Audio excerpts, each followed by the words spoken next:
কে আছে যে শুধুমাত্র মাংসটা খেয়ে হাতটা ফালাই দেয়, বাট আমি ভাই একটু খেত তো আমার কাছে হাতটা ভালো লাগে। এবার হচ্ছে আমি পোলাওয়ের সাথে বিফটা ট্রাই করব। তো পোলাওয়ের সাথে বিফটা ট্রাই করার আগে আমি একটু বুরহানিটাকে দেখাই।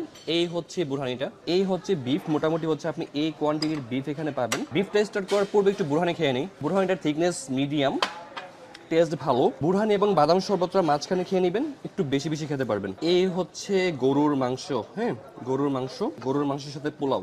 গরুর মাংসটা মোটামুটি বেশ ভালো, মোটামুটি না ভালো বলবো। বাই দ্য ওয়ে, এরকম মজার মজার খাবার যদি আপনি খেতে চান আপনাকে আসতে হবে হচ্ছে কাচ্চি দরবারে। কাচ্চি দরবার এর আগে হচ্ছে আমরা গিয়েছিলাম উত্তরা ব্রাঞ্চে, আজকে আমরা চলে আসছি হচ্ছে মিরপুর ব্রাঞ্চে। আর মিরপুর একের লোকেশনটা আমি খুব সহজে ক্লিয়ার করে দিচ্ছি। কাচ্চি দরবারের লোকেশনটা হচ্ছে মিরপুর এক। এই যে আমার এই পাশে এ হচ্ছে মিরপুর এক গোলচক্কর, এ হচ্ছে মিরপুর নিউ মার্কেট, এ হচ্ছে সনির মোড়, আর এই হচ্ছে কাচ্চি দরবার। যদি একদম সহজ করে বলি, মিরপুর নিউ মার্কেট গেটের একদম অপোজিট পাশে 3 তলায় হচ্ছে কাচ্চি দরবার। তো আজকের ভিডিওটা এই পর্যন্ত, দেখা হচ্ছে নতুন কোনো ভিডিওতে নতুন কোনো প্লেসে। ততক্ষণ পর্যন্ত ভালো থাকুন, সুস্থ থাকুন আর ফুড ফ্যান্টাসির পাশে থাকুন।